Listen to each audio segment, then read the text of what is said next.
Dungeon Crawler Network presents Tales of Tamriel.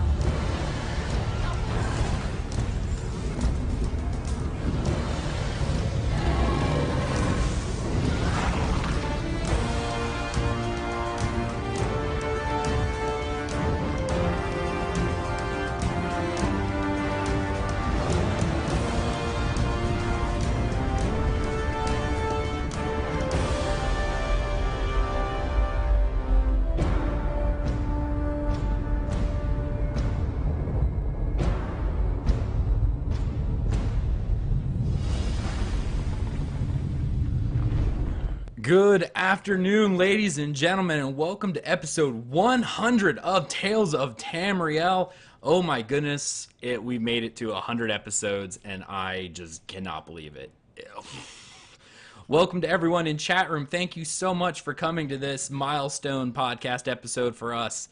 As always, I am your host, Aggelos, and with me, the ever-present, ever not as much as I would like to, have him with me at all times, Avi Optimal. How are you, sir? Yeah, I'm doing good. Episode 100. Episode 100, dude.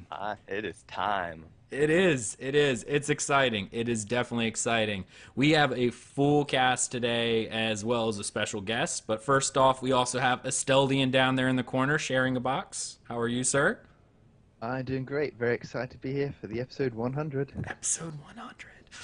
And also joining us, our newest co-host, officially starting with episode 101. That's Mr. Nate Lanxon. How are you, sir? I am so good. Excellent. So good. Excellent. So getting my ass kicked by ogres, but so good. So good. That's a good feeling. It's a good feeling.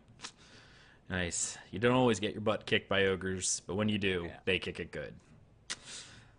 The face you probably haven't noticed before, but she's finally here, live and in the flesh. The Breton with a little bit of an identity crisis. That's Thais. How are you, Thais? Can you hear me? Okay. I can. I'm good. I'm good. A little nervous to show my face here, but I'm good. Well, I mean, the alternative is them to look at the rest of us, so you're good. I can see why I should be here then. Exactly. You just bring up the appeal so much. But the real reason why everyone's here, I'm sure, is our special guest for this evening, Mr. Rich Lambert, Creative Director, Zenimax Online Studios. How are you, sir? I'm good. I'm very good. Congrats on 100 episodes. That's pretty awesome.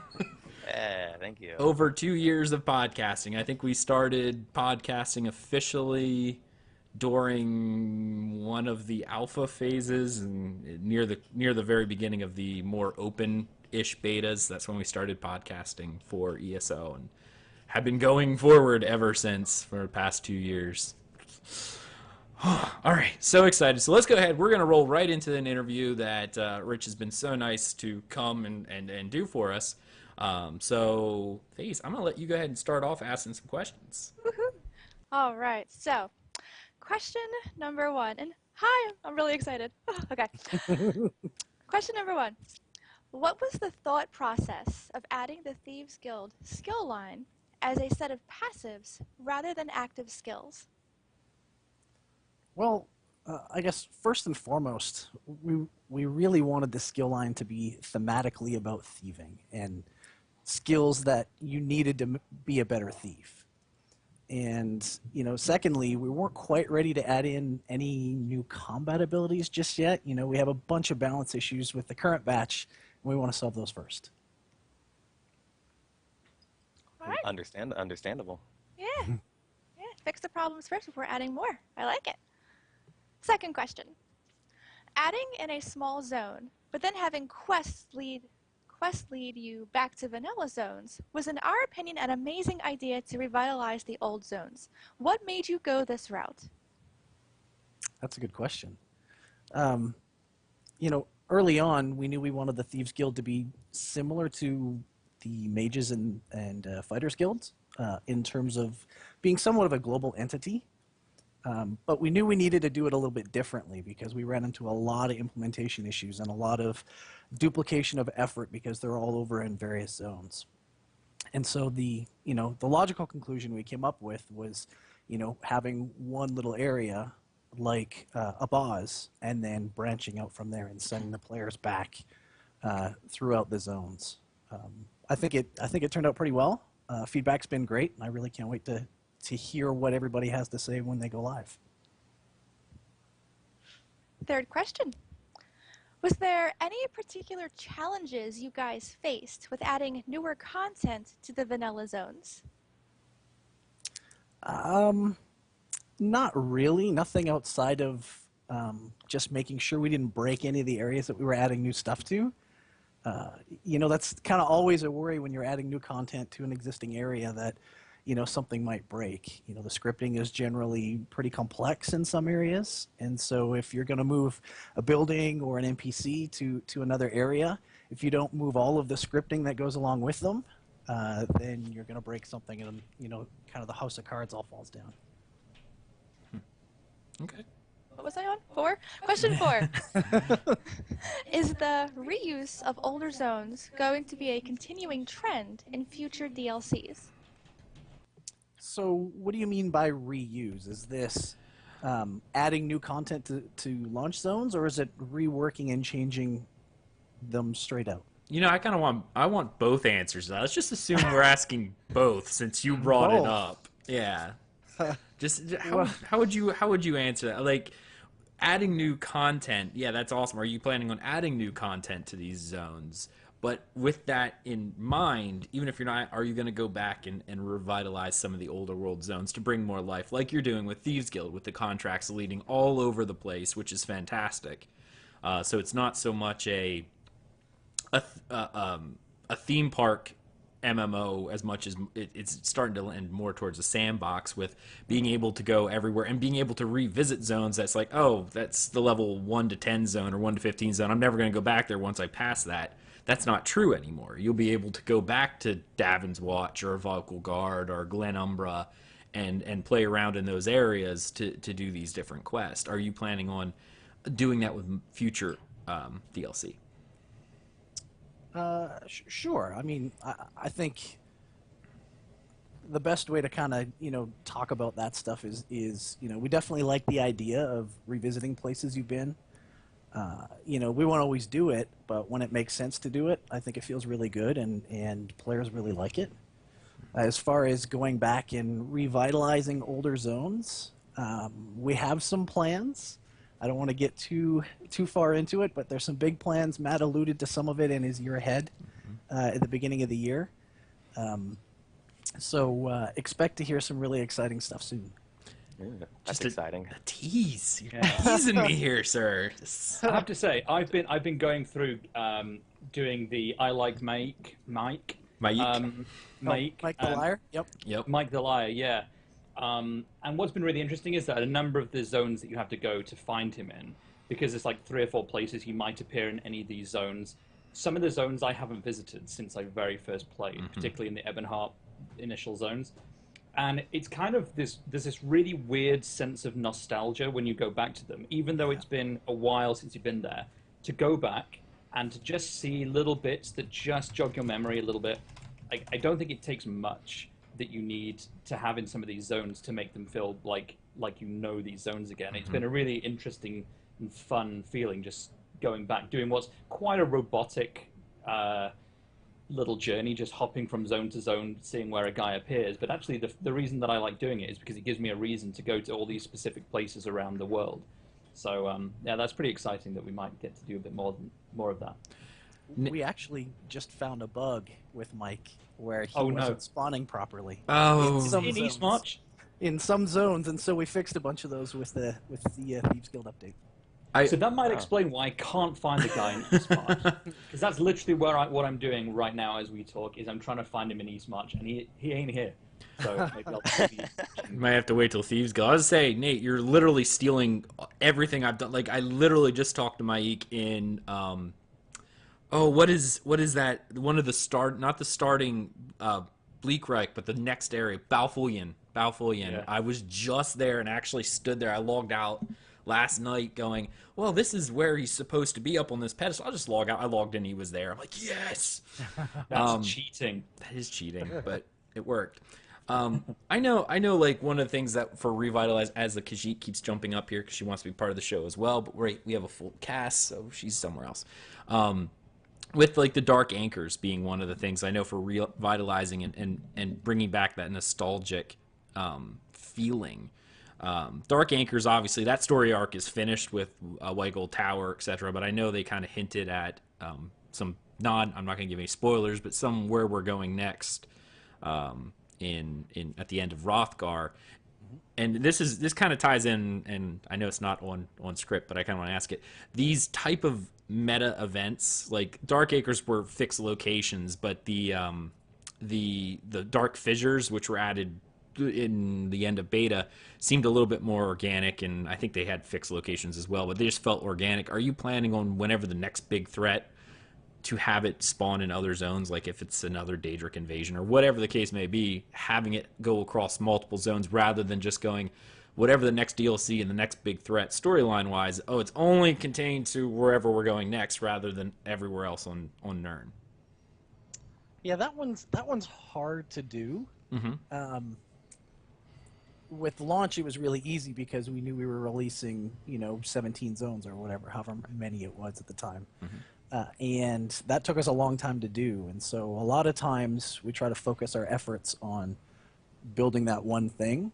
And you'll see with the Thieves Guild where we were able to build this really cool space, but then all of the quests that take you outside really kind of, help give life and meaning to the justice system as a whole. So, where it makes sense, I love doing that kind of stuff, but it's got to make sense to do it. Understand. All right, I slipped my one question in here that wasn't on there. So have Gina yell at me later. I'm fine with that. She can yell at me later. All right, thanks. Oh, I can start again? All right. So, question 5. The current outlaw dens seem to have had several entrances that were collapsed, and many thought the Thieves Guild passive would allow us to open those up. Is there a reason you went with the NPC rather than opening those additional entrances? Yeah, the biggest reason, honestly, was just ease of navigation. Way back when we were initially implementing the justice system in the outlaw dens, we actually had all of those entrances opened, and they all led to different exits throughout the city. And during playtesting, it was just a total nightmare trying to figure out where each one went and where it ended up, and it was just super confusing. So we closed those off to keep it really simple. And so, we went with those NPCs because it added a little bit of element of random chance. You weren't always running to the same area. If a guard's chasing you, you're going to find an NPC potentially somewhere to get you out of trouble, and that felt better than just running to a door and jumping through. Okay. And, my last question. Any plans to expand the Thieves Guild, and by extension, all the guild's quest lines in future DLCs? I'm not going to make any promises here, but it is something that we've tossed around internally for a while now. So, again, that kind of goes back to revitalizing the game that we talked about a little earlier. When it makes sense and when we have time, I would love to do it. Excellent. I know the guilds, as you know, with being an Elder Scrolls player, and you can ask anyone here, pretty much any Elder Scrolls player, the guilds are often one of their most memorable events in a game, unless you're playing Skyrim and those quests were incredibly short. But those tended to have some of the best storylines in like the single player games, and even the ones here in ESO I enjoyed thoroughly, especially Sheogorath, just because I love him. He's just fantastic. But I know once you reach the end, it's like, yes, I finally finished the story. Like, it's great. And then you kind of sit there going, oh, but now it's over. And I know I, for one, would love to, if you guys have time, to expand those out and continue the guild quest lines, because that's, and I know a lot of people probably would too, because that's probably one of their favorite things, and expanding those out and whatnot. Yeah, we all have our favorite characters for sure. So anytime we make something new, we try to find a way to bring them back. Nice. Asteldian, I think you're up. I am up. Right. PvP time. The questions everyone always loves to ask. Any chance we will see towns in Cyrodiil capturable by a single side in the Alliance War? Any chance? Yes, there's a good chance. I'm not going to make any promises of when it's going to happen, though. But it's something we definitely like. Okay, so you're more or less saying that kind of thing is on the docket at some point, or at least in the It is something that consumptive phase. Mr. Wheeler and I have been talking about. Yes. Okay, all right. Nice. All right, good times for the PvPers. The second question is a similar idea. Will the districts in the Imperial City be capturable like they originally were planned to be? Yes, and actually, we have some more surprises coming for Imperial City pretty soon as well. So I'm not going to talk too deeply on that right now. I don't want to steal Mr. Wheeler's thunder, but expect to hear some details on that soon. Well, Brian Wheeler is more than willing to come on the show anytime like he wants. We'll make room. I'm sure we can find room for him, and he can answer those questions. We would love that. I'm sure he would love that. I'm sure. And because he's not here, I'm signing him up. Oh, well, there you go. So you heard it here. Hype. It's now officially on his Outlook calendar. So he got volunteered. Right, the final PvP question, or PvP-ish. Will faction changes be coming to the Crown Store in the future? Not anytime soon. Right now, we're working on race and appearance change, and maybe in the future, alliance change will come. But we got to focus on those two first because they are not as difficult as a problem to solve as alliances. Right. Well, I'm yeah. going to be very curious about race changing. I know it's not on. So excited for race change. Just in terms, man. and I'm not asking. 'Cause it's not on the list here, but I will be very interested to know in future how it is done without breaking law. You know, there's going to be some interesting way of sort of making that work. It's going to be really interesting to see. Well, Lawrence, that's all I'm going to say to that is we have Lawrence, and that guy is awesome. True, very true. I'm really excited for race changes. I've leveled up 7 VR characters, well 9 VR characters, and I've deleted 2 because I did not like their races. So I'm starting to regret a little bit deleting 2 of my previous guys now. Which races did you murder? I murdered. Sorry to say, I murdered an Argonian Understandable. and a North. No. I leveled an Argonian in the Not VR. understandable. I landed an Argonian in the VR1 and deleted him like 2 days after reaching it, and I went, no, why'd I make a sorcerer Argonian? It doesn't make My sense. heart. Ow. I'm sorry. I'm They're moist good for with sun. boots and nothing else. This is terrible. Why am I here to listen to this? I guess if you need those bag expansions, you got to get them some way. You're all terrible. Yeah. Yeah. That's what and that's what it sword said. swallowing, apparently. And sword swallowing, yeah. Well, Yeah, that's what Avi. it said when I deleted my VR tune, my VR Argonian. It said, if you delete this character right now, you will get extra bag space. Ooh. And I went, oh, okay. Nice. All right. Looks like Avi. Oh, yes. There we go. All right, Thieves Guild and Dark Brotherhood DLC force players to play thieves and killers. Will we see DLC for characters who don't want to be thieves or killers? Well, to be fair, that's what those guilds are. They're a bunch of thieves and killers, right? That's kind of the expectation. There's definitely stuff to do outside of those storylines within those DLCs if you aren't interested in following the storyline.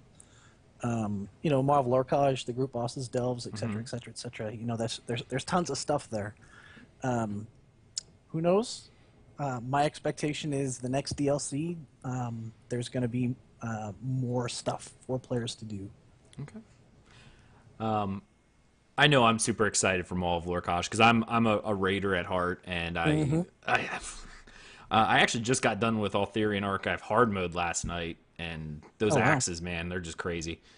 Did you play any of it on PTS? I have, and it's insane. It is. We definitely learned our lessons. It's fantastic because one of our guildies is in chat right now. I'm going to make fun of him. No, I'm just kidding. He does our end game trial nights in our guild, and he's like, next week, you know, we were having issues getting Hellrod down with some of the newer people who've never done trials before. Obviously, you know, you have to teach people as they go. And he's like, oh, we'll do Maul of Lorcage. It's cool. We'll start that. And I'm sitting there going, He's like, it's on normal. I'm like, no. If we can't get Hellraw down, we might want to wait. Because even on normal, it's not a pushover, and I'm very happy for that because I like hard content. So Good. That excited me, really excited me. All right. Second question from me: Are there any more? Are there any more planned sandbox-like features for ESO, like stealing, murders, and housings are more on the sandbox side? Anything more like that coming? What would you like to see in particular? Oh, really? It's gonna be open-ended like that? All right. I can ask questions too, can I? Okay, yeah, no, that's course. fine, that's fine. Generally, when it comes to sandboxy type features, housing obviously is a big one for us, as well as things to do outside of that for extra money, such as being able to, like they did in Skyrim, be able to grow your own stuff. I would, and as much as you guys took it away, I really like the idea of guilds and stuff being able to attack in the justice system, where we were going to have that kind of open worldish PvP type thing. What I know that got sidestepped, but it would be kind of neat if there was a way, sandbox wise, for guilds to control entire towns and set tax rates. I think that would be pretty neat for a sandboxy type of thing. I think I know some other sandbox ones do that, where entire guilds, instead of just doing whatever the town is, they can control the entire town and set taxes on merchants. So when you're selling it, part of that money goes to, guild for whatever. So guilds would be fighting over that, but it's more of a PvP battle type deal. But I think that would be kind of interesting to see as well. What I would like to see is related to housing, which is basically an entire vast crafting line for basically being able to do IKEA, but in Eldritch. Fair So enough. everything from chairs, tables, decorations, bookcases, like huge amounts of stuff that you could customize and then, crucially, sell.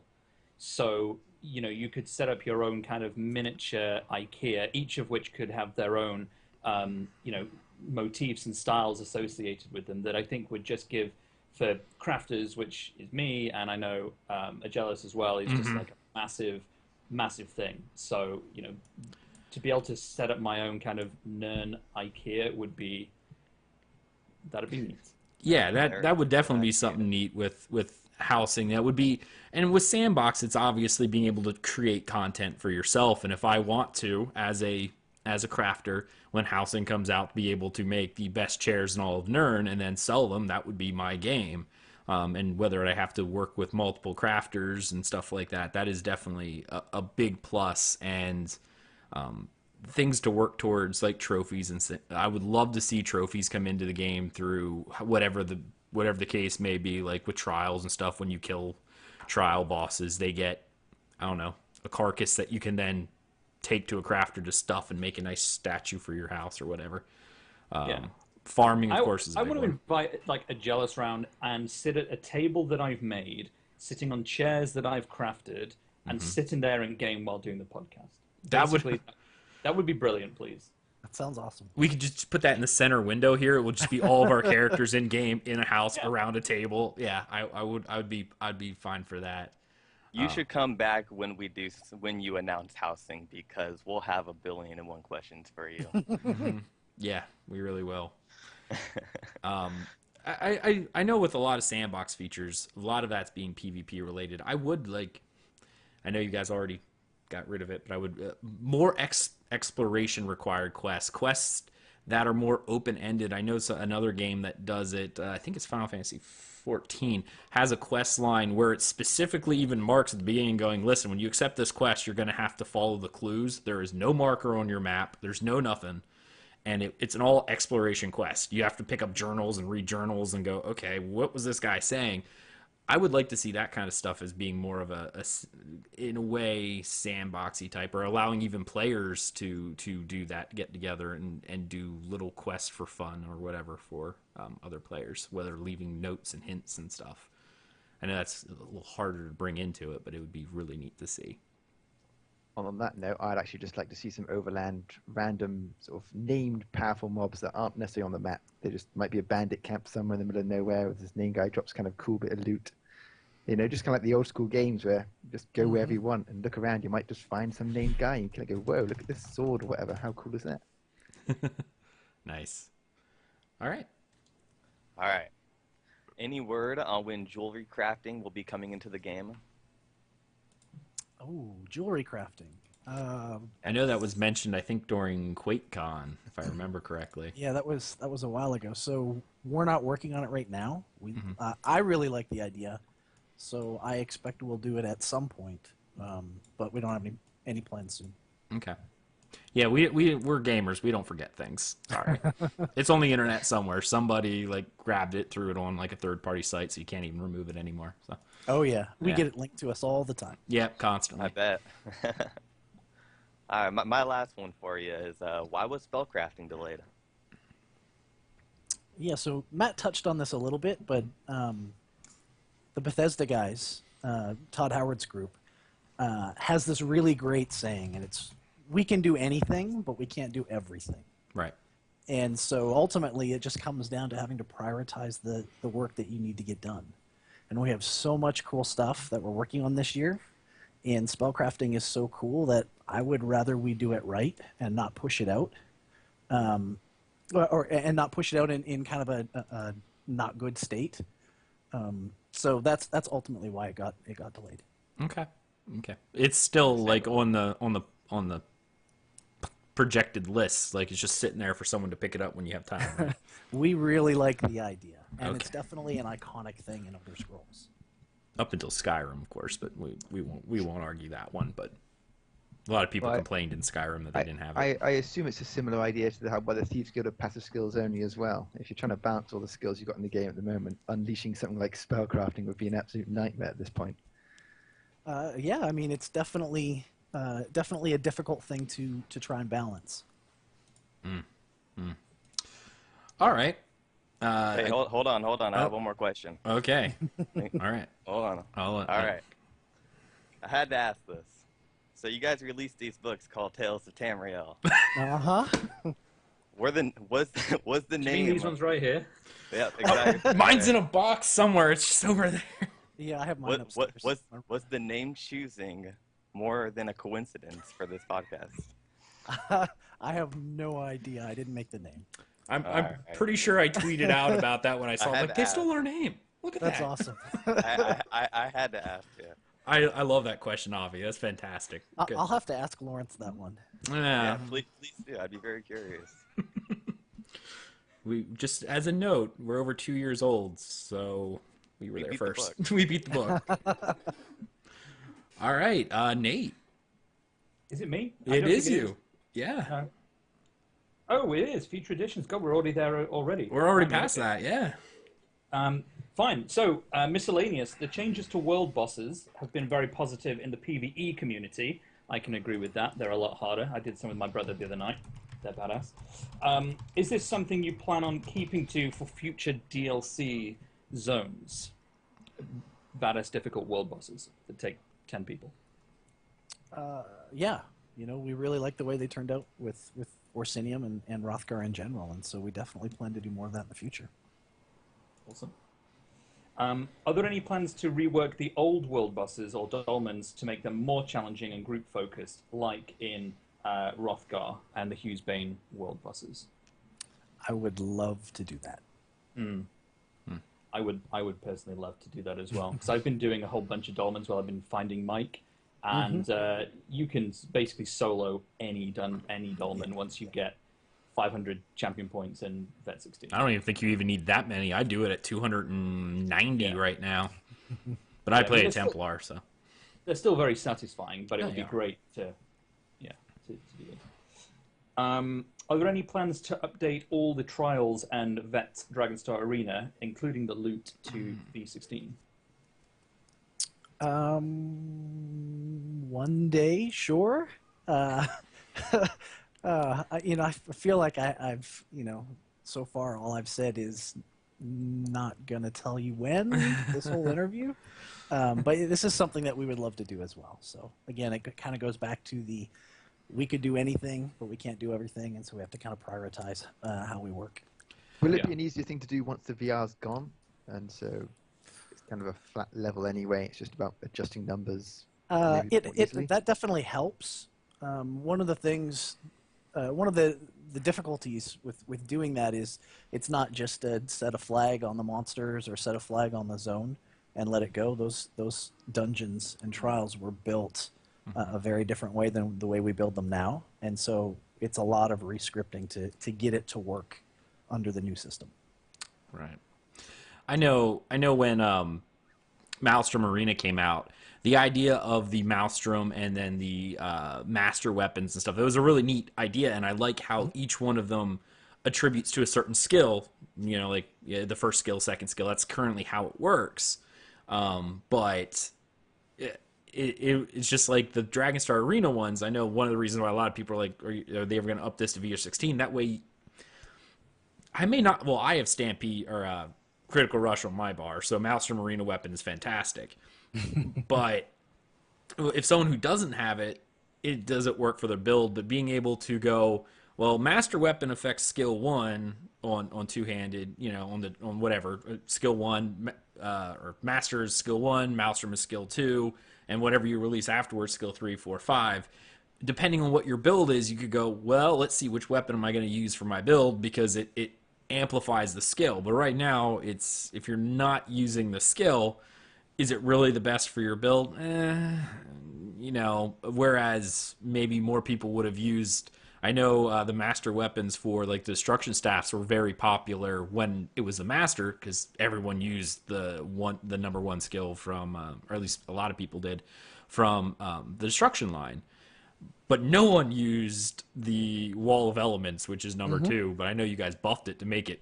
But I'm sure you guys see the metrics. No one used it before because it was just not a very useful skill, or at least a very small subset did.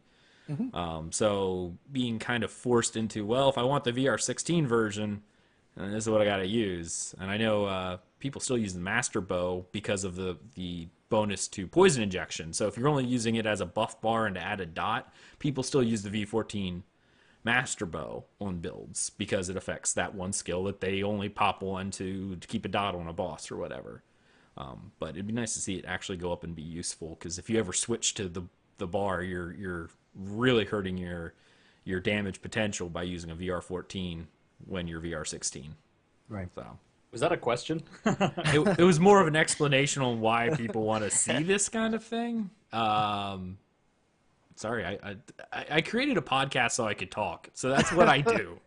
I know the feeling. That's why I made text message. Yeah, exactly. I want to talk.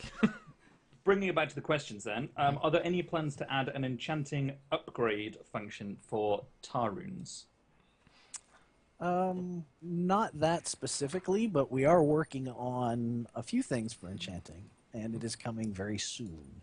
Okay. And I think it is something extremely huge. So sorry for the tease, but there's some cool stuff coming. I'm just going to rename this to Tease Cast, because that's what it's going to be. I think that was the best tease out of all of them, though. It's just them tar runes, man. They just they stack up. It's just, I think I have like 1,500 right now, and I just don't know what to do with them. I got to 200 and I destroyed the rest. Yeah, a lot of people do that. That's why I was like, I wonder if they're ever going to do an upgrade where you just like take 100 of them and becomes one Jadota, and then then you can, at least they have some value. Like the lottery, Oh yeah.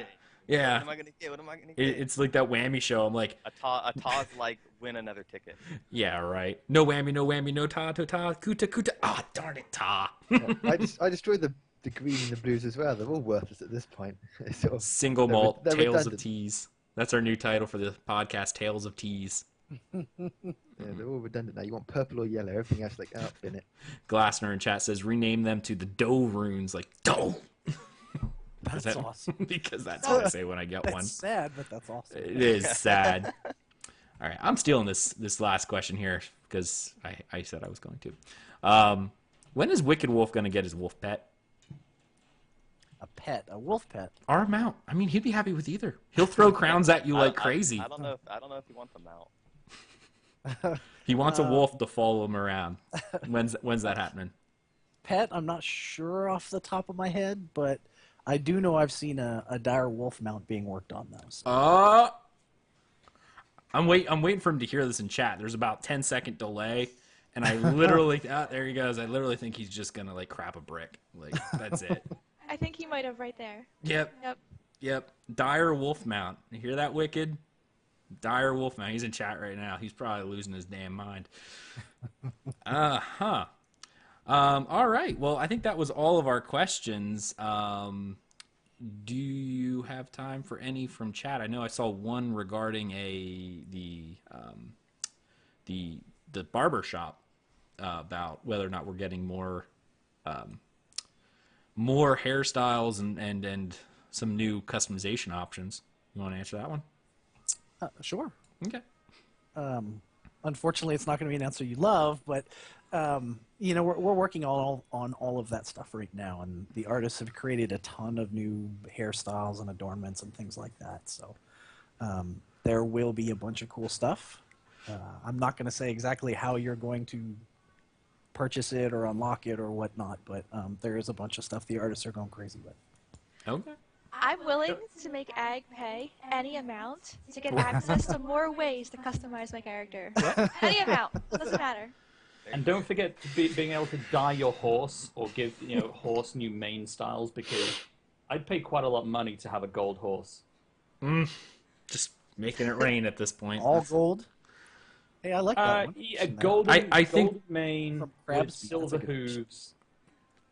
I think Lawrence Schick may beat him over the head for that one. I'm just you can hear him from right now, but all right. Well, I think that's about all of the questions we had from chat. I'm not seeing any more in the chat room, so thank you so much, Rich, for coming out, and we really appreciate it, especially for this 100th episode. It means a lot to us. Absolutely. And we'll be expecting great things. I was gonna say Wheeler to come on the show next because he already put him on here. That's right. Yeah. So, all right. Thank you so much, sir. Absolutely. Thank you, Rich. All right. Well, we're gonna move on to the next little bit of the show, which we had a bunch of people in the community got together and put together a little video for us that I wanted to play for everyone here. So we're gonna do that real quick before we move on to the last little bit of our show.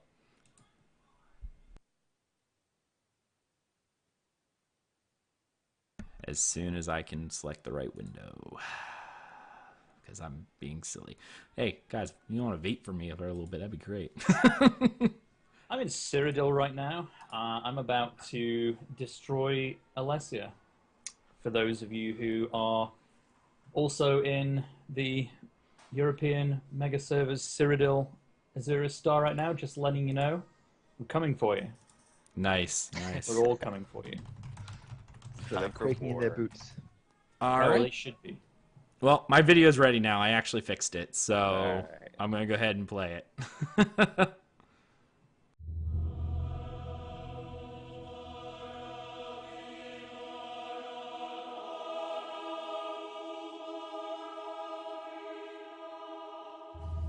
Hey everybody, what's up? Krabby here. Yeah, I mean, if you've been listening for the show forever, you may remember me when I was on, I think I might have been on after episode 4 or 5, maybe around 10. I was on for a month, or I was on for like 2 or 3 months, I think. Tales is one of those shows where when I want to listen to Elder Scrolls news or anything about Elder Scrolls, it's one of those shows where I have to listen to. The only thing that sucks about being on the show is it's awkward to listen to it. So on those weeks, I don't get to listen to it. But no, it's been great. Doing stuff for the network and Tales the past year has been awesome. Yeah, it's 100 episodes. God damn. Well, alright. This is gonna end it for my little spiel for now. Sorry, I don't have a webcam. I can't make anything more extravagant. But, yeah. thanks for having me on the show as a guest in the past and hopefully in the future. And thanks for having me on board on the network. All right, everybody, take it easy. Tales of Tamriel 100 episode. It's Deltia. Thank you so much for having me on the early shows. I had so much fun arguing with Thais, even though she was probably right most of the time. The biggest thing I took away from Elder Scrolls on Tales of Tamriel is just the camaraderie we had talking about something we really were interested in. I remember when big changes happened and I would be messaging the Aggelos and just couldn't wait to give our opinions and see how they differed. That's also another reason why I love being on the show, is that we were polar opposites, and that Elder Scrolls might be one thing for me, but it might be a completely different thing for Thais. And that's what I think made the show great. 100 episodes, I will continue success into the future. I can't wait to see how the show evolves and the new host and guests. You've done a great job with it, Aggelos and Thais, so keep it up. Keep representing Elder Scrolls Online in a great way. Hi everyone, me and my friend stand in red circle. We wanted to congratulate you for your 100th episode, and especially congratulate you for your dedication and your devotion to the ESO community. A lot of luck for you for the future. Bye bye. Sua from Dungeon Crawler Network. I just wanted to wish Tales of Tamriel a happy 100th episode, and I look forward to 100 more.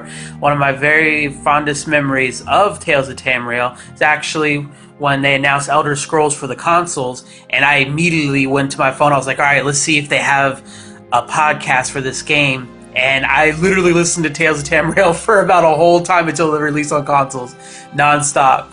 So I definitely want to wish them 100 happy episode, and I look forward to definitely listening to 100 more. Hello good people of Tales of Tamriel. I hope you are all doing great on this glorious day. I want to congratulate you guys on the 100th episode. It has been an amazing time for me, and I'm just glad that I got to be a part of it. I have to thank you all for doing what you do, and I'm looking forward to celebrate another 100 episode. And I know that many other people feel the same way, so here's a video we put together with just a few of them.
Hey, Tales of Tamriel crew, how you doing? This is Varwin from Elder Scrolls Off the Record, and I want to say, holy cow, wow, congratulations on your 100th episode. That is absolutely amazing.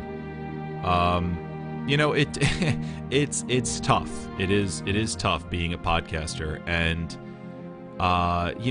when you podcast about games, you don't have it any easier. Some podcasters out there, they talk about a variety of different subjects, and podcasters in the gaming industry, especially with MMOs, it's really tough. And you got to deal with the community jumping in and out of your game, saying terrible things about the game.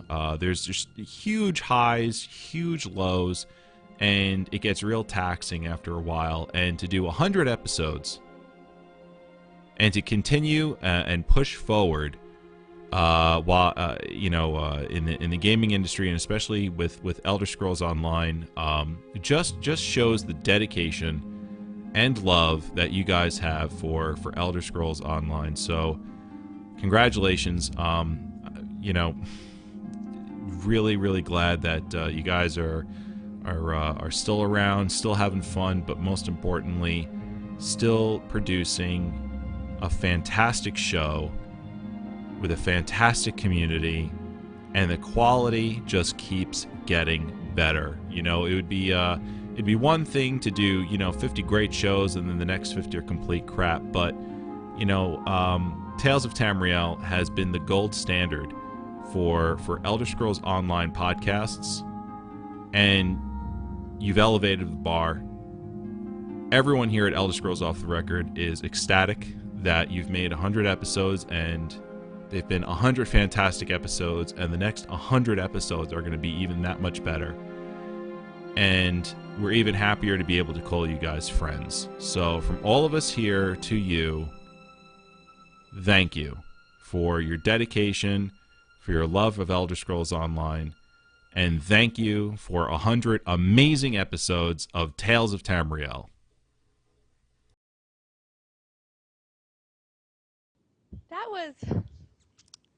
I'm wearing makeup, and I'm trying not to cry, because you'll be seeing black streaks just running down my face. That was so awesome. That was amazing. That was good. I loved all the video clips from inside the game. And I think as a community of gamers, we have the best collection of voices. Definitely. Like in terms of voices that I just want to hear say basically anything, we have a good collection of voices in the community, not us five, obviously. Although you guys have very wonderful voices. Oh, I really hope we make it another 100 episodes. Of course you will. I'm joining you now. I'm not going anywhere.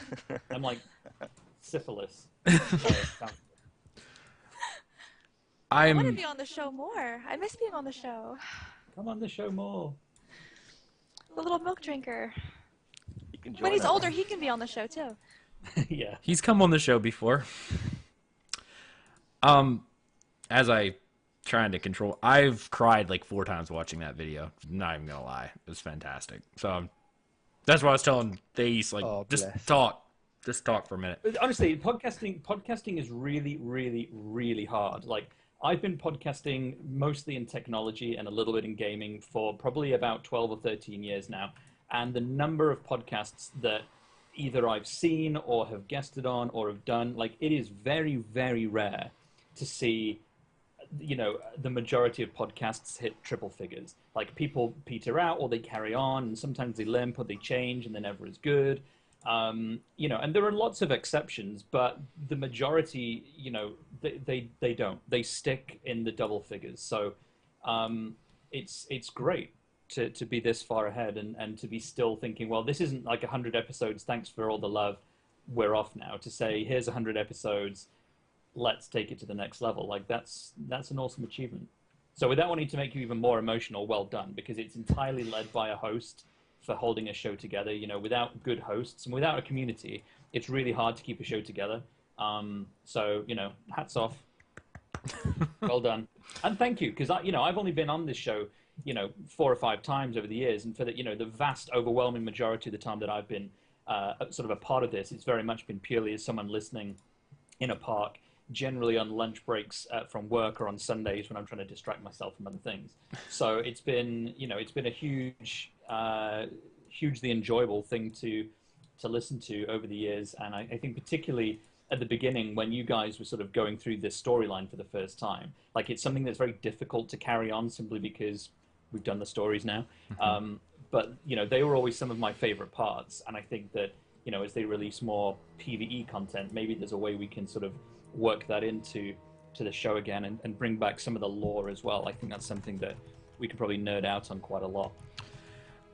It's one of the things that I know I was super excited to have Nate on the show going forward as well, is because him and I have this kind of thing going back and forth where after even episodes, I think we spent 45 minutes talking the one day. It wasn't even intentional, about Breton Hereditary, like how the Bretons came about, and like it was insane, and I'm really looking forward to that.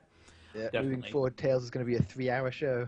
Yeah, especially. No, it won't be, because I mean, the time. I don't know if you've talked about the time shift, Mm-hmm. but we're sort of changing the time so that I can do both podcasts in one day, because I do text message my technology podcast in an evening. So it's going to be in my afternoon. So I'll always have not a hard deadline, but at least one that stops us from geeking out for 3 hours about, who the good aliens were. Because there were some good aliens. Probably for the best. Oh, my. Avi would always be late for work. Yeah, he would. Well, good thing we're starting earlier, because it's like 6 a.m. Yeah, they're starting it even, early. Even so... then, you'd be late for work. I know, right? I'm like, guys, this is like an 8-hour episode. We got to start wrapping this up. Yeah, I know. But now I sort of composed myself. I mean, I do have to say I want to thank this entire community, because as Wicked said in chat, and a bunch of other people have also said it in chat, was that we have one of the best communities out there. Absolutely, hands down, one of the best communities I've ever been a part of. And I mean, even all the way back in the dark days, as it will, and when we were thinking like, hey, we're gonna end the show, it was the community that brought us back. The sheer amount of messages and stuff that I got when we said we were ending our show, it was amazing. Like, I was expecting to wake up, I turned my phone off and stuff after I said we're out, we're done. I was expecting to wake up to a bunch of hate mail and everything like that. But in reality, I think if I remember correctly, it was something like 200 and some odd responses and emails and questions from people. And like, out of that 200, there was only like 2 negative responses. Everyone else was, don't leave, keep going, we want you here. And it was the community itself that really cemented the love, for sure, for not the game. We love the game as it is, but what makes this so easy for us to do is the fact that we have the community to support us. The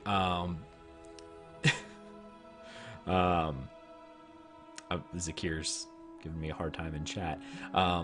That makes this so great. Like, even the video that was done were all the guests and stuff that we've had from Tales. And I know a lot of other people, we actually got messages from other people who were like, we want to do it, and they didn't have time to get their videos together or whatever. So we did have some other people, but like, even Ark's, I didn't even know it was happening. Like, I got Ark's video because he sent it to me, and I think I had to message him like right away going, oh my goodness, I actually just saw your video. Because when I went to edit it, I opened it up on my phone because like, I sent it to you because it was like Friday night or something like that, and I was kind of struggling because I got majority of the videos late Friday, early Saturday, somewhere in there, so I had to mesh them all together before today. And I got Arcs, and I looked at it, and I watched about the first 15 seconds, and I'm like, oh, that's perfect, that's exactly what I need. But when I went to load it into my video editor, I noticed it was like a minute and a half. I'm like, but after about the first 30 seconds, the voice ended, and I'm like, well, maybe you just left the recorder on. But when I got to the end and I saw all the other people in the community who got together with Ark, and Ark got together and got all these different people from the community to write us messages, and he went out and saw their characters, that was fantastic. So that's how that happened. I didn't realize that. I didn't know that was going to happen. Looking at. Yeah, that's what was happening. He went out, and those were messages from all the different people we play with that are within the guild, and a bunch of other people as well. That was awesome. I would have, if I'd have thought about doing that, I would have got Misa to come and do a sexy dark elf dance. Sexy dark elf dance / dark elf dance. Yeah. She's not even dark elf. That's just how good she is at it. But yeah, and of course, like everyone else, Krabby, Deltia, of course, Aloha, which I think the video froze up for her, but if you're watching this on YouTube, you'll see the whole thing because I'm just gonna paste it over there. My computer CPU kind of got a little too high there and froze up. I know you can hear her voice, but you couldn't actually see her. But her video's there, so watch it again on the YouTube version, and you'll see it because I'll make sure that it's fluid. Of course, then Ark and all the people in the guild. I love the first comment that was on there. More fun than setting an Altmer on fire. That's Tales. I think that's got to be our new tagline going forward. I like it. Yeah, more fun than setting an Altmer on fire. It's fantastic. And of course, of Arwen and his message to me. I know of Arwen sent me that late last night because I was texting him, and he's like, I'll get it to you, and he got that for us, and I know he's been super busy, and it meant a lot to me, all the messages. Not just the video messages we got, but the tweets that we got, the congratulations in chat right now that we've been getting for this episode 100 has meant the world to me, and really cements my desire and validates me in a way for wanting to do this podcast, for starting it up. All the way back on episode 1 with Thais, it was just her and I. Starting back, what was the title? The journey begins, or the start of the journey. Where I think I was very, very blunt with it, going, listen, the main reason I'm doing this is a way for me to talk about the game that I love with the woman that I love, which I'm pointing over here.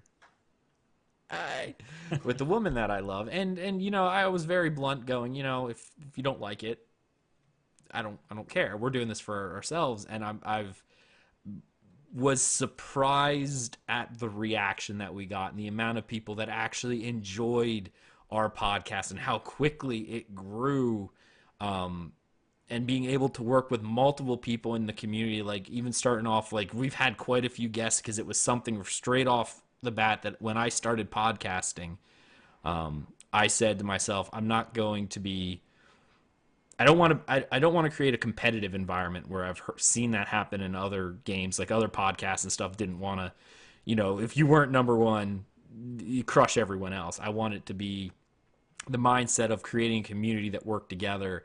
And we're definitely seeing that in the ESO community.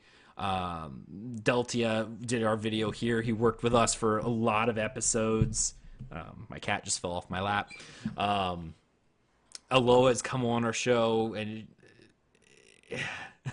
and now I have a milk drinker, as Deltia says. Yes, my little milk drinker. Working with the various other podcasts. I know Night's Night and you, Nate, we met through ESORP and kept going from there, as well as Avarwin and the Elder Scrolls Off the Record. We've done crossovers with them. It's definitely been a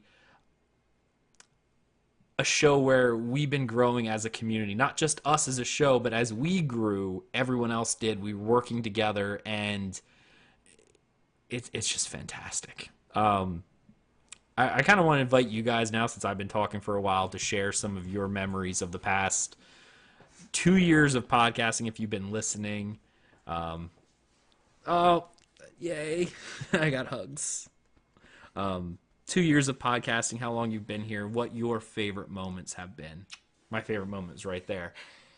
Oh, and when we got Mara'd. I think we created our characters, and the first thing we did was we found the Shrine of Mara and got married. All of our characters do. So, because I think I married Night's Night, actually. Night's Night, really? Yeah. Yeah. It's as someone had said to me before, they're jealous that my wife plays with me. Like, this is our game. Like, I haven't even done a lot of the PvE content, because it was something that when our little milk drinker showed up, I said, I'm not doing anything without her. I mean, I have alts that if I need to get through it for something, I'll do, but I skip the story. I like tab through it because I don't want to. I want to experience everything with her, and we've been able to do that. So, Thais, I kind of want you to start, since you were the first person who. Well, you were co-founder of both this show and the network, and pretty much gave me the gusto to go ahead and create Tales of Tamriel. All right. What was the question? Give us some of your favorite memories. Okay. All right. Let's see. Finding out that my favorite all-time memory was finding out that deep in my heart and soul and my being that I am actually an Argonian. That was just the greatest thing. Finding out and reading about all their lore and how much I love them, and just everything about Argonians is just what I am completely. I'm pretty sure you hated the Argonians coming into this too. Yeah, you definitely did. I had a little bit of dislike, a little bit. I thought they were weird, drug what was addicts. It that changed it? What tipped the scales, if you will excuse the pun? See, this the is deliberate pun that I'm secretly. This is what's going to happen for the episode 101 going forward. Just remember, you're going to have that gold right there from Nate. Yeah. It was honestly just learning more about them, because playing a lot of the other games, they don't delve too deeply in their story. And then playing ESO, you get this whole other view of the Argonians. And I remember the one quest I did that just meant the most to me about the Argonians is when it was in a field and a whole bunch of like people are dying. Fields of Ruin. It was right in in Stone Falls. I remember that one.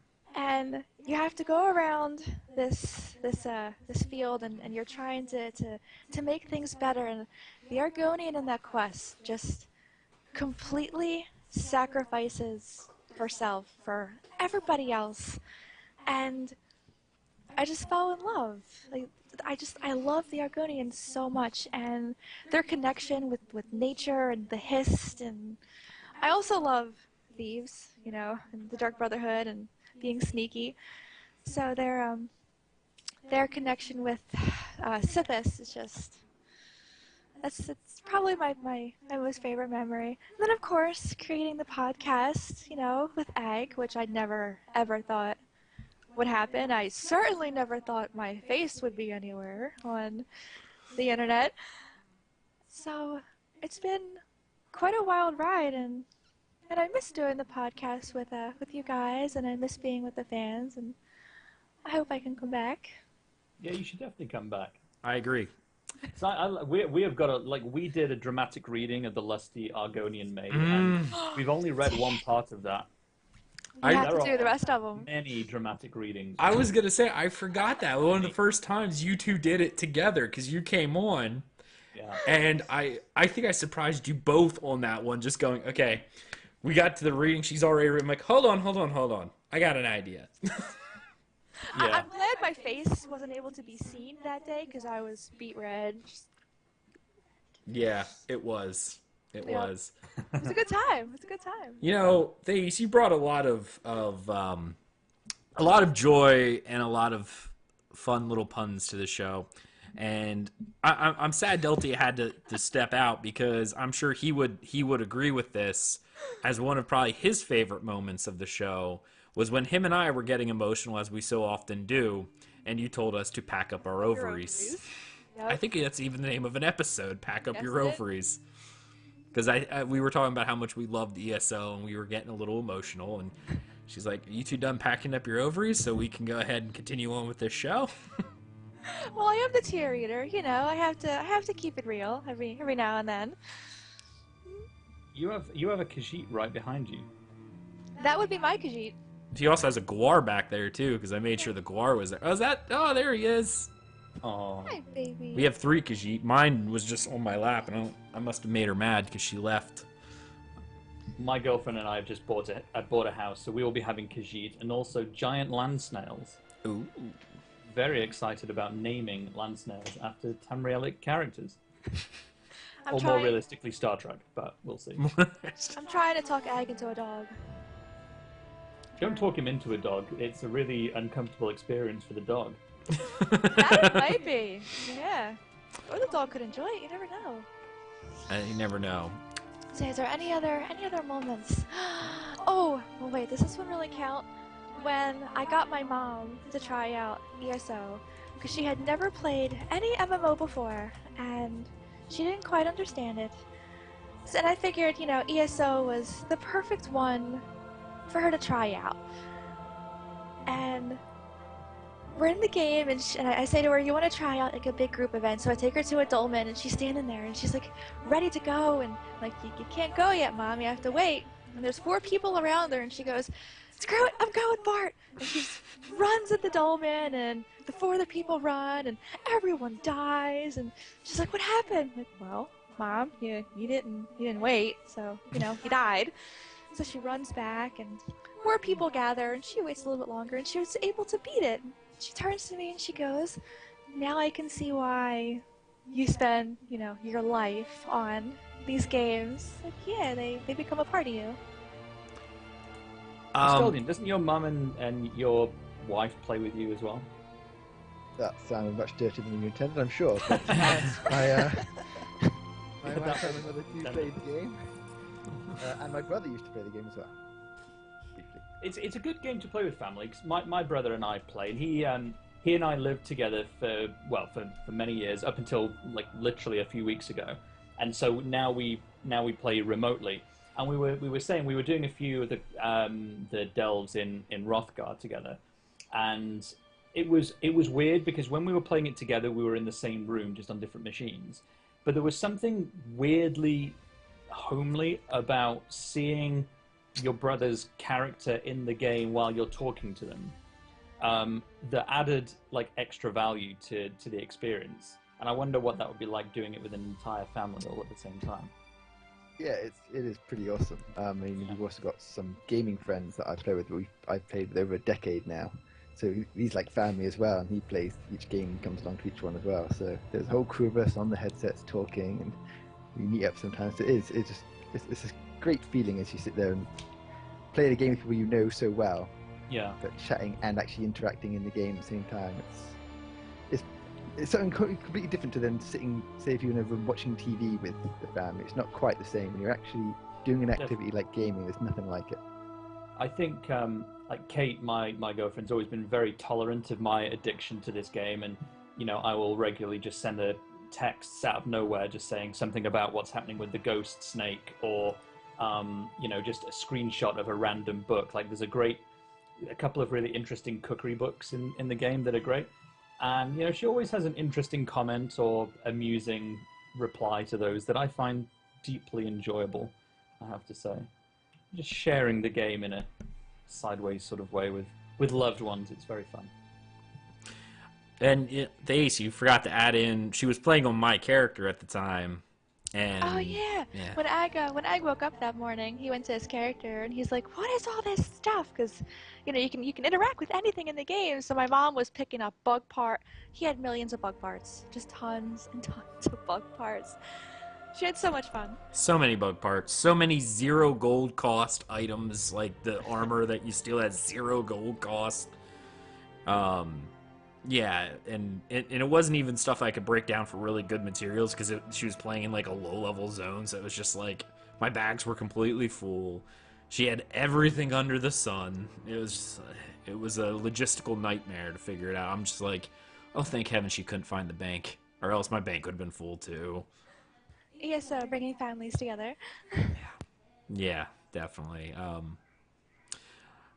right, Asteldian, since or actually, I should ask Thace, is there anything else you'd like to share with everyone? If I think of something, I'll all right, well, yeah, we can. This doesn't have to be a one-to-one. I'm just trying to hit people as we go. But if you think of something, just throw it out there. Asteldian, since you were the next on the show, next to officially join, what about you, sir? Well, one of my favourite memories is obviously being the very first episode I turned up on after listening to the show for so long. It was quite an exciting moment to actually be... Well, actually, I think I guested once as well. But the first time actually officially being part of the podcast was an exciting time. But before then, I used to love listening to Thace and Deltia argue with each other and just disagree on everything. So that used to crack me up all the time. And I have to admit, Thace is a very different gamer to me, but then so is Deltia. So it was quite interesting. Each episode, one time I might be agreeing with Thace, and the next one I'm agreeing with Deltia. And often I'd end up sending emails in just to throw in my 2 cents. And it was certainly an enjoyable way to get through the day at work, listening to this podcast time and time again. And you already mentioned one of my favorite moments was Thace telling you guys to pack up your ovaries. Pack up your ovaries. I like how chat right now is talking about the British bromance going off in the bottom left corner. It's because you put me and Asteldian in the same box. I know, but it's hilarious because the way you look looks like you're looking each other in the eyes. It's guy love. It is. It is. It's all good. It's ran out of boxes. We're married. Yeah. It's showing the morph between one Brit and the next. There you go. Yeah. Yeah, there's a lot of that. People in chat can't believe Thace is on the video. Yeah, she is. That's my beautiful wife right there. So, It's really difficult being on video because I have this concentrating face where it usually consists of just my mouth hanging open, and it drool. happens and drooling. Yes, mouth hanging open and drooling. I'm doing my best not to do that. So if I'm just sitting here blinking a lot and looking like I'm She's literally just deranged, it's because I'm trying not to do that. Nice. Yeah. It's tough. Well, you said when we had the little milk drinker that I'd have to deal with like all the drool with the baby drool. I'm like, it's all good. I already dealt with it for you for years, so it's all right. Oh my. All right, so we got pretty much the packing up your ovaries. How about you, Avi? What are some of your favorites? Did Asteldian have anything else? Yeah, well, we can throw more in. Well, okay, yeah, I'll just throw in the fact that the first time I met Darius in ESO, the guy's a legend. I love that character, and I enjoyed bumping into him time and time again. Is that ESO. Darian Gutierrez? Darian Gautier, that's the one, yeah. One of my favorite characters. Oh, I loved him. Favorite characters throughout the game. JB Snow in chat says, can you guys get Rich Lambert back? I need to send him all my money to get the direwolf pet with the next DLC update. The direwolf went over well because I got a tweet from Wicked Wolf going, Ag, I effing love you. So I might have another bromance myself. So direwolf mount, yay. And of course, two last moments, so I better mention. Yeah. One is reaching the 1 year anniversary on the show. Yeah.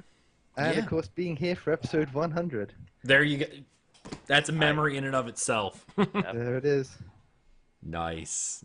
Yeah, it's definitely been a journey, and one that's some of the best that I've ever done. And I feel bad that in regards with like Asteldian and Nate, I think I've only gotten to play with Asteldian one time on the PTS, and Nate, I can't remember if we hooked up on the PTS or not. We have never hooked up on the PTS. That sounds like a crime to me. It does. It really does. But I know Asteldian, you and I we were playing around, I think it was right around Craglorn where you and I were testing out builds, so just you and me started going through all the delves in Craglorn. Yes, we did. That was pretty fun, just because we never got to play together before, and that's always really sad when it comes to... Yeah, damn those EU-US server splits. Yeah, I'm of the same notion with consoles. I just kind of wish it was all one big server. Just one big server. Because that would be fantastic. So I don't know. I don't want to play with any stinky console players.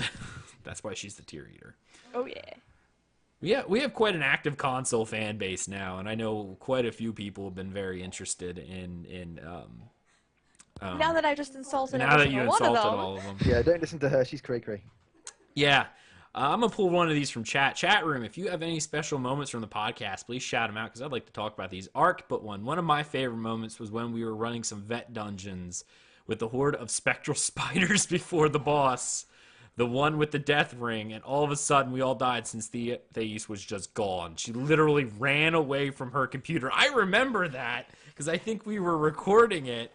She literally was like, nope, I'm out.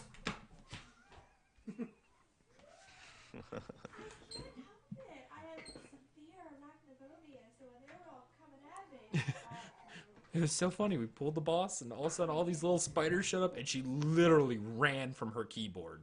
Oh, you didn't need me for that. I'm good. Just nope. I was cracking up. I forgot about that, Ark. That's fantastic. I'm glad you remember that. That was great. Wow. Laugh at my turmoil. It's all right. I get it. You literally threw your headphones off and ran into the kitchen. That was funny. Kilted Piper says, I remember a similar time, but there was an actual spider on your window, and she just couldn't even stay in the room. Yeah. Yep. Setsua says, when I first downloaded Tales and wish I had a PC to play with everyone. That's pretty nice, Setsua.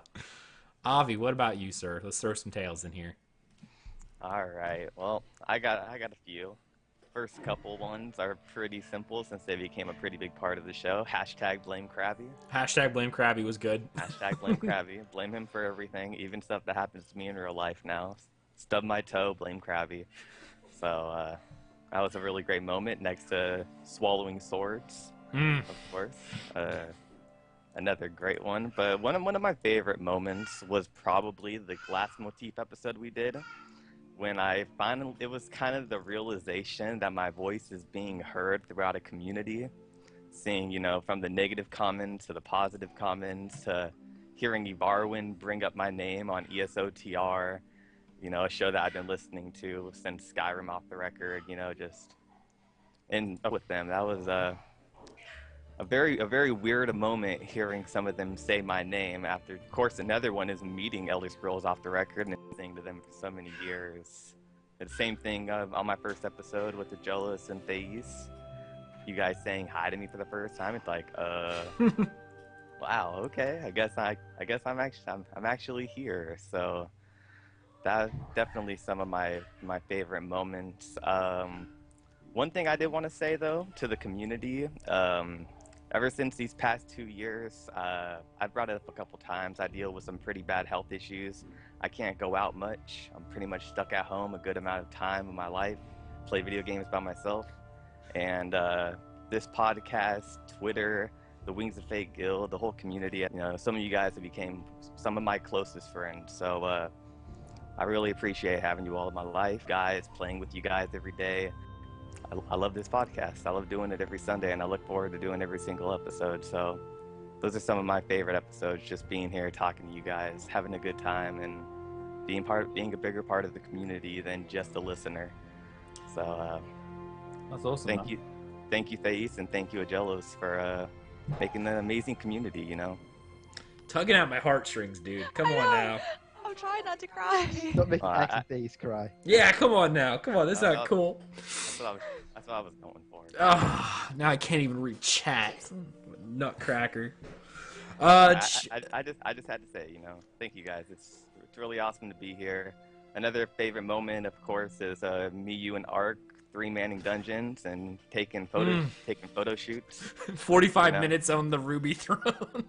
Realizing I'm not the only person who enjoys just spending a crap load of time in game taking pictures of myself. Like, look at this mountain. Look at this mountain path. I'm gonna take a picture of me standing on it. Maybe 20 pictures of me standing on it. We're so vain at that point. MMOers are the first to create the selfie. Yeah, we were. Exactly. Yeah. Trendsetters. Single Malt says you can hear the milk drinker because I think my mom just fell through the floor. My. Arcaneer, one of my top favorite moments was when I opened Twitter one day and saw Tales of Tamriel followed you notification. I remember taking a screenshot and sending it to my friends. That's funny. I like that. I know a lot of... It's very heartening, especially, and this has happened several times. Zakir in chat was one of them. There's a bunch of others who sent me... I'd be running around in the game, and someone would send me a message going, Are you that Aggelos from Tales? And I'm like, yeah, that's me. And sitting down and talking, and I love this because people would just chat and talk to me. Just, hey, I love your show, man, and I love getting those messages. I just love it. It's fantastic, and it's one of my favorite things to interact with the community. As most people, if you talk with anyone, I'm very open when it comes to that. If you send me a message, I'm like, oh, yeah. I love it just as much as when people send me messages going, oh, like Ark said when he followed. I love talking to people. They send me messages. I get a kick out of it. It's fantastic. Setsuo, my interview for joining Dungeon Crawler Network and being on Tales for the first time. Oh my goodness. It's fantastic. Wait, there's an interview phase?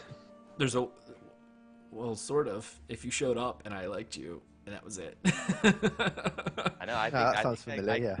I came on as a writer, and I never wrote anything. Yeah, I was gonna say, yeah, you did, didn't you? You just kept coming on Tales because and that's something Asteldian and Avi, personally, you two guys jumping on when I need, because of course with the little milk drinker having to step away because she just couldn't do it. I know she tried, even when she was pregnant, she tried so much to be on the show, but the swelling feet, she just couldn't do it.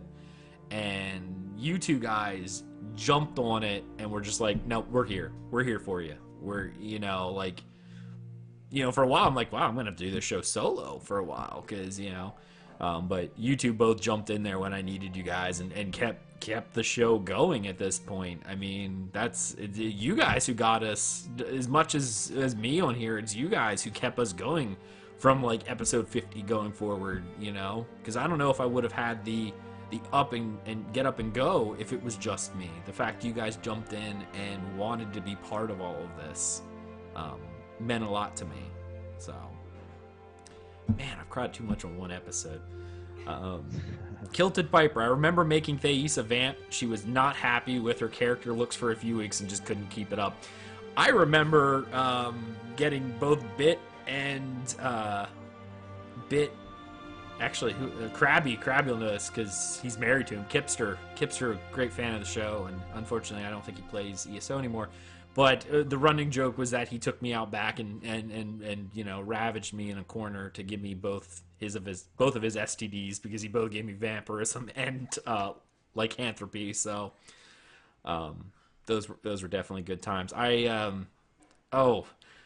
One of my favorite moments I got to throw in here. Thais and I, when we first started playing, reading all the books was our thing. And Nate, you're probably the same way. You read a book, you're like, I don't care what's going on. I got to stop. I got to read this, you know, to find the story. And we don't, and Avi's fantastic for this. And Ark is amazing for this as well, because they know that's how I like to play. So when new dungeons come out, I won't pug it. I'll wait for these guys, because we'll run it together. We'll spend 4 hours in there just like poking our nose in every corner, reading every book, because it's what we like doing, and we're not going to make a pug suffer through it. We do that together.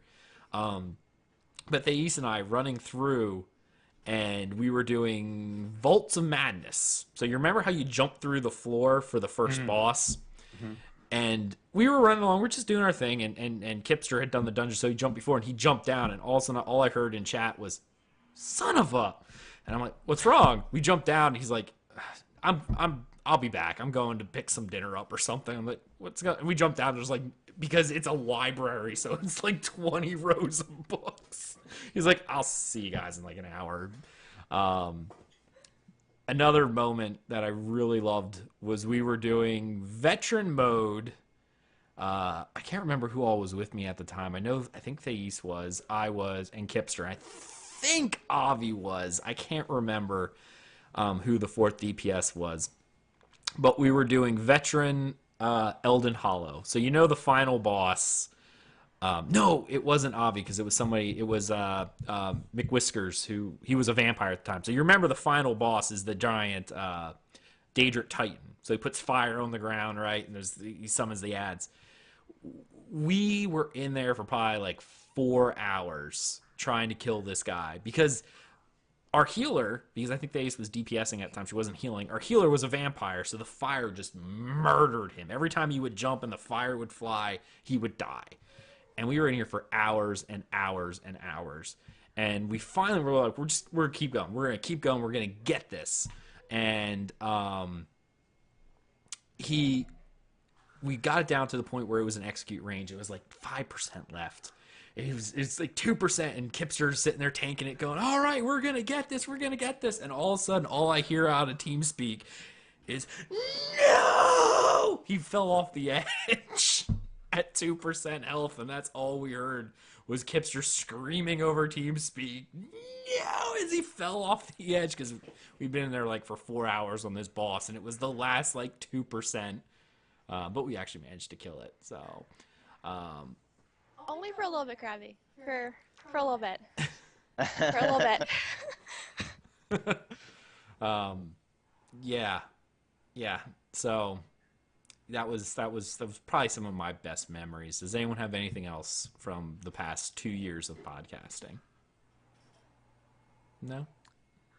Probably, but we've talked about so much over the last 2 hours that I can't remember what I've said and what I haven't said. Right. I will say that because I would love the game to have more recorded readings of the lore books, you know, at least the bigger ones, you know, the sort of region lore and that sort of things, not necessarily the, you know, pamphlets and quest specific stuff that you find. And there's some good readings of it on YouTube, but you guys would do the readings once a week of a different book, or do like a series, and I missed that when that went away. They were some favorites actually of sort of hearing those books. It was always quite absorbing. So we should do more of that, I think.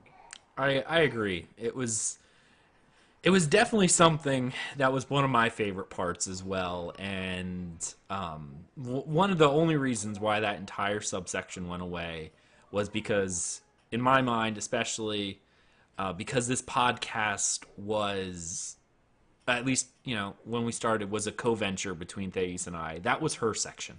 That was what she did. And I know what I've talked to her, and I think we're gonna get her into reading some books. Yes. Even if pre-recording them, and then we can play them during the show, and then Nate and I can talk lore. That might be coming back, because at the very least we'll have her read it, and then Nate and I can geek out over lore about what went on in the book. That will be coming back. I just know that was something that when she first had to step away, and we weren't really sure how long. Ark says in chat, who was it that read The Lusty Argonian Maid with Thais? Was it Nate, Asteldian, or Ag? It was Nate. That was me. It was Nate. Yeah. We need to do that again. Definitely. That was good fun. But the thing is, there are loads of of these books that have dialogue with more than one character. Like we could easily get like a community vote of the top 20 books that have like dialogue in them, and either do them live on the show or pre-record some of them and put them in each week. We could totally do that. I think that'd be a lot of fun. I mean, the chat room and other people may tell me that it's a vanity project because I just want to talk about law books all day. But actually, I think chat room is in favor of this, because that was a lot of people's favorite section as well. Like for the next like 6 or 7 weeks after they stopped going, I've got messages like, so when's lore books? When are we doing more lore books? Like, that has been the biggest criticism of the podcast, was where the lore books go. It'll come back. It'll come back. I miss reading for everybody. Yeah, Thais is reading it. I'm not surprised everyone's missing it. Yeah, right. We could do it without it. It just wouldn't have been right. We've got so many we could go through. I mean, this is just one book.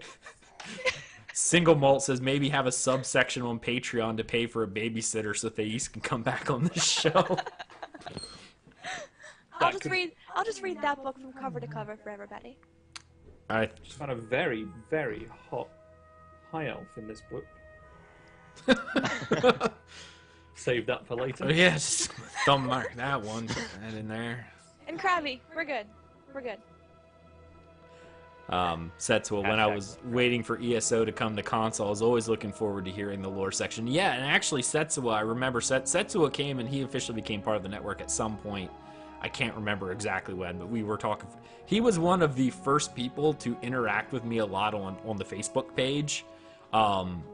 Before it came to console, he was sending me messages like daily as he was listening to the podcast episodes. So that's how I actually got to meet Setsuo. And see what happens. You talk to me a lot, you end up as part of the network. I mean, that's what happened to Nate too, apparently. So, I do have one more thing about, like, it's probably the best reason that I love the podcast and ESO, because the podcast and ESO brought 2 amazing British accents into my life.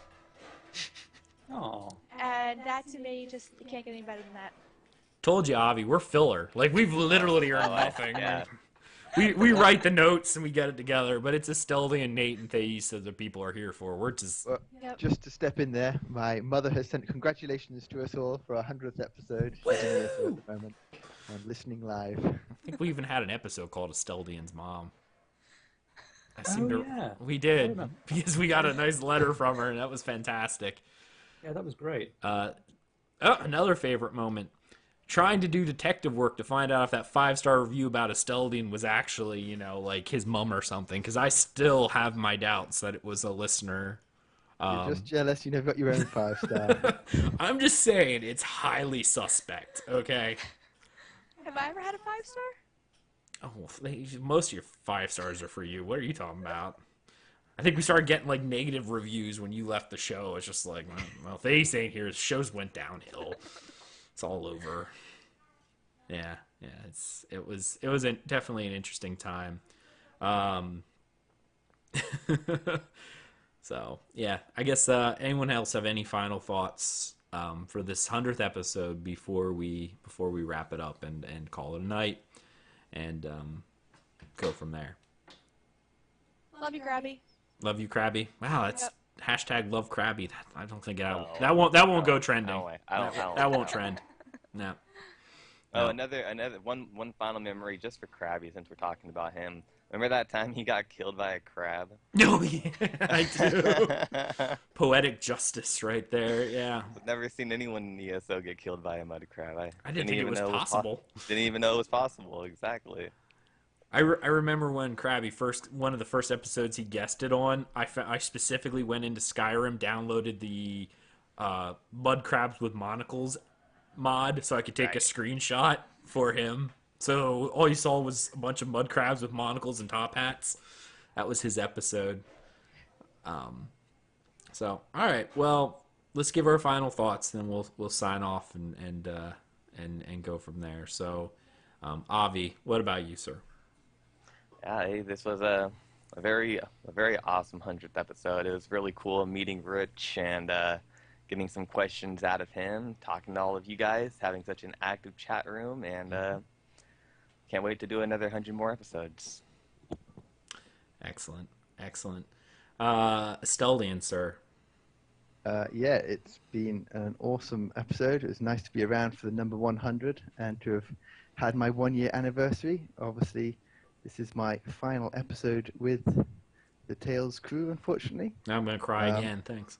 Give it, I've had a blast being here, but obviously as I don't play the game much anymore or at all, I'm about as much use in this podcast as a condom machine in a convent. So it will be time for me to head on out of here, but I'll still be listening in because I like to listen on at work, and I'll be around the network. So I'm sure if any of you listen to other podcasts, you'll hear from me every so often.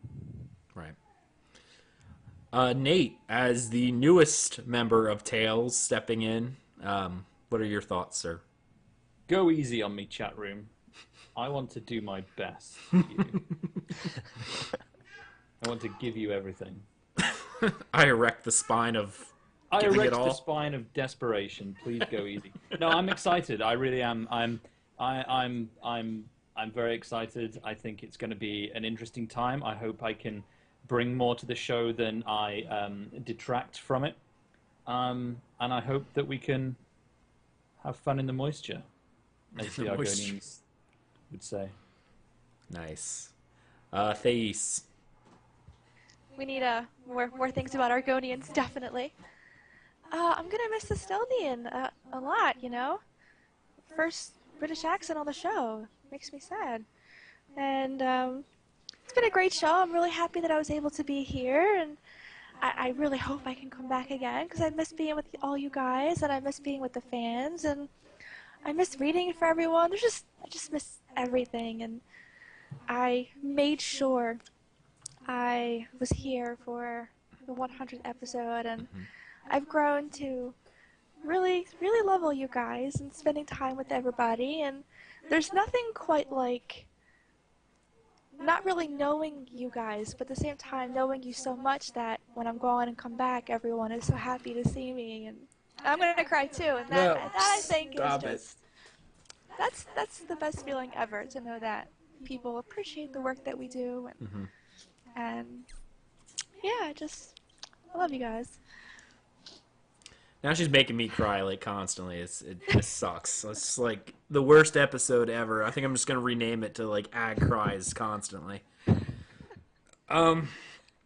Obviously it's been an emotional type day for me because 100 episodes, making it 2 years. It is a big milestone for podcasts, hitting the triple digits.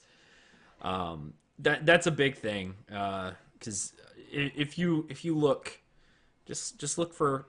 I mean, any Elder Scrolls, well, I mean, even Elder Scrolls podcasts, I mean, there's several, but if you looked at the long history, a lot of them, come and go, and for whatever case, while they're here, while they're not, it doesn't even have to be about it could be anything. Most podcasts don't continue very long. Even Nate mentioned that they don't they tend to peter out after a certain period of time, and hitting this milestone meant a lot to me, and that we have such an amazing fan base who love just listening to the show, sending us messages, sending great, now Silver Malt saying my new name. We got Tier Eater and Tier Maker right now. That's me.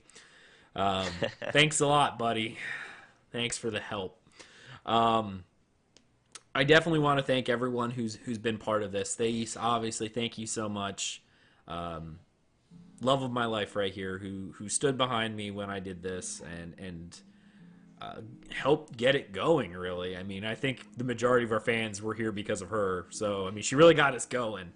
And, you know, so she gave us a good leg up there. So it's wonderful that she's been here and been able to play this game that I love, and that, you know, that we've got to play together. We've had many hours of enjoyment adventuring together from the start till even now. Like, I still bug her in the evenings after the little milk drinker goes to bed, going, do we have time for like an hour? Can we play for a little bit? And when I get to play those times, as most of people in the guild know, if Thais is on, it don't matter what you want me to do. I'm like, nope, I'm out. See you guys. I'm playing with her. It's happened on more than one occasion. I've bailed on many a pledge run and various things to quest with Thais. So I want to thank Krabby, of course, for coming on. I believe he showed up and was one of the first ones who did a live show with us for like episode 10 or something, like 10 or 11, or he was streaming, because for the longest time, up until recently, since we moved to our new house, I can now stream because I have good internets. Yay! I can play DLC the day it launches. That's always amazing. So I want to thank Krabby for starting off and coming with us on the early shows. And I want to give a special thank you to Deltia as well. Deltia's Gaming, for coming on. He came on, I believe, somewhere in the 20s and came on as a periodic guest. And then for about 20 episodes, I think all the way to like 52, I think it was, 50 or 52. He was my constant co-host the entire time. He was always here. So I want to thank Deltia for that. I want to give a special thank you to Asteldian and Avi. I'll start with Avi. Avi for jumping in there with me and keeping me going, and being here pretty much every week. I text Avi randomly going, hey, like, let's do something. And he's like, I'm there. I'm done. Let's do it. Many a times, like, I've had to cancel the show on a Sunday because I wasn't feeling good or something like that. And I would text Avi on like a Monday morning or something like that. I'm like, hey, you want to do something later tonight? He's like, yep, I'm there. Let's do it. So, Avi, thank you so much for staying here with us and, you know, like, and doing this podcast with me, because you've always been my go-to guy these last 50-some episodes, where you've always been here. Like, you've always been ready and willing to pretty much do anything that comes into my crazy mind. Obviously, thank you, Asteldian, for the past 50-some episodes. Thank you for being part of the Dungeon Crawler Network, for bringing the British accent in here so Thais would be happy, and for doing so much work that you've done on the site, for all the guides you've done and everything like that. That's been fantastic. You brought a lot of traffic to the site that we wouldn't have gotten without you. So thank you so much for the time that you've put in, and we're definitely going to miss you here on Tales. Not necessarily in the Dungeon Crawler Network, because I'm going to pull you into other stuff, but we'll definitely miss you here on Tales of Tamriel. Nate, thank you so much for coming on. I know you've been a guest host of ours several times, and ever since I've added you to Skype, you've been sending me messages constantly when it comes to lore stuff, and it's been fantastic to meet that kind of kindred spirit when it comes to lore, and I love chatting with you with lore, because it's just like you and I get into that, and it's fantastic. We go deep. Phrasing? Anyone? I'm not touching deep that one. into the lore. Deep into the lore, absolutely. That's what we were saying. It was fantastic. I want to thank Arcaneer, of course, for coming on and doing so much in the guild, like, especially with the video that he's done for us. Like, I was expecting a video from him, but he going above and beyond to get other members of the community into it. That was amazing. Thank you so much, Ark. Ark's my random tank anytime I need him. Like, the poor guy never gets any sleep because I wake him up. It's 3 a.m. He's tanking dungeons for me. I remember singing up all night to farm gold keys with Ark and Avi one night, like 4 hours doing gold and silver pledges. So it's been fantastic. Aloha, thank you for doing your video with us. Thank you for guesting with us. Thank you for shouting us out when you're on your stream. Whenever I hop on, you're always quick to go check out Tales of Tamriel. Thank you so much. Thank you so much to the Elder Scrolls Off the Record crew. You guys have been great friends to us over here at Tales of Tamriel, giving us a lot of retweets. Just being a friend to us has been fantastic. I've chatted with all of you. KDR Mickey randomly runs dungeons with us constantly. He's in TeamSpeak with me. We chat all the time. Varwin, I text frequently, and with, I think I texted him texted him this morning, I think it was. So Varwin, thank you so much. Rage, of course, Rage, fantastic. Liz, everyone over there at Elder Scrolls Off the Record, thank you so much for being our friend and supporting what we do as you know, another podcast in the same genre and things like that. It means a lot that we're able to form a collaboration rather than a competition, and that means a lot. Before you wrap it up, did you actually give Avi a chance to say what the I rest did. of us? You did? Yep. Okay. Yeah. I waited. I think I did. So yeah, that's been it. And I also want to give a special shout out, of course, to Rich for coming on the show. But more importantly, I want to give a special shout out to Jessica and Gina over there, the community team. Thank you so much for putting all this together, and you know, Rich taking the time out of his day. But yeah, on a Sunday as well. On a Sunday, yes, absolutely. But I mean, we had another interview with a Joe Blackburn, a couple episodes, like 30 some episodes in or something like that, that Jessica put together, and Gina and Jess worked together to get us Rich for this episode.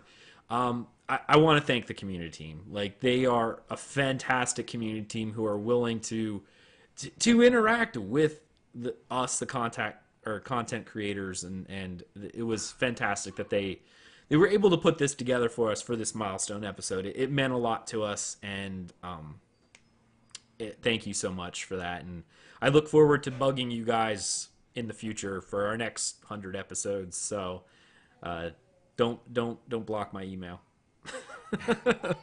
And thank you, Kilted Piper, for teaching me how to run dungeons. Yes, Kilted running our pledges. We have such a great community. And I think you forgot someone. Much love and thanks to the Reddit community, even though they might hate us, we still love them. Thanks a lot, Reddit community. Yeah, it's definitely. But thank you so much, guys, and I guess that's it for episode 100 of Tales of Tamriel. Thank you so much for listening, everyone, and come back next week, starting episode 101 and moving towards episode 200. Thank you so much, and we'll see you next week, everybody.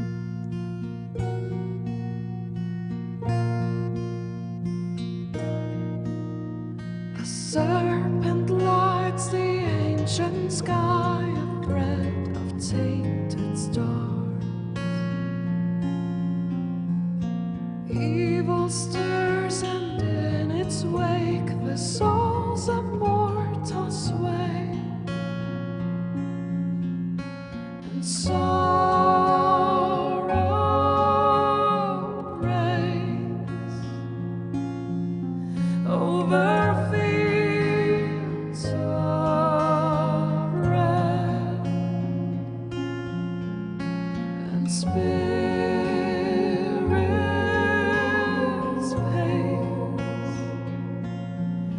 through the shadows cast by their graves. These are days and nights of venom and blood. Heroes will rise as the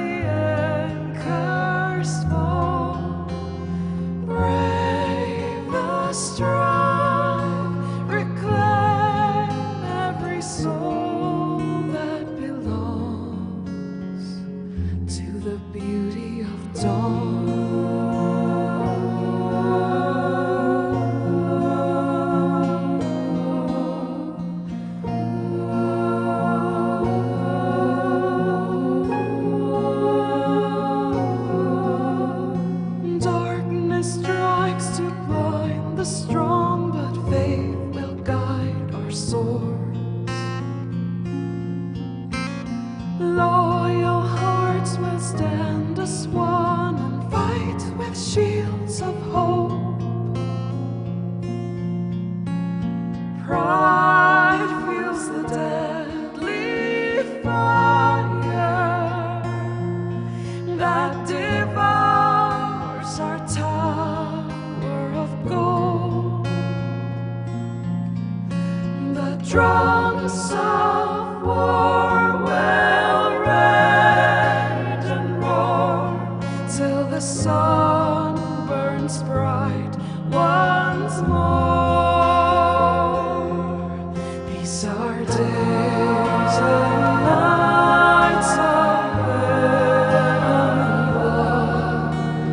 Heroes will rise as the anchors fall. Brave the strong, reclaim every soul that belongs to the beauty of dawn.